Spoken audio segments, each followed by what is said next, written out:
Ukrainian President Volodymyr Zelenskyy has demanded clear support from the West.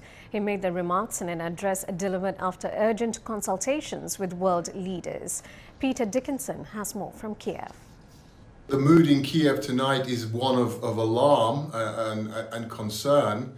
There has been considerable unease for the last few days about the possibility of a full-scale Russian invasion, and then very abruptly we've had a rather dramatic day of events in Russia itself, culminating with President Putin recognizing the independence of the two so-called separatist republics in East Ukraine, and dramatically changing the situation on the ground here in Ukraine.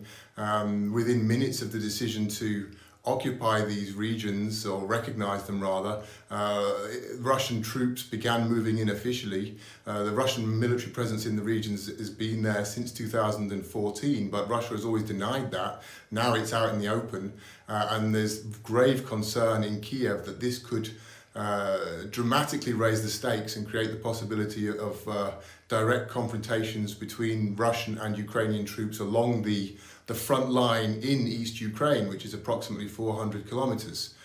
So at the moment, people are still absorbing this, trying to take this in, trying to work out exactly what it will mean. It certainly would appear to mean the end of hopes for a peace settlement. The so-called Minsk Accords, which have been stalled since 2015, have not been implemented, but have remained a focus of diplomatic efforts. That now appears to be off the table. Russia is effectively now occupying these regions and will presumably continue to do so.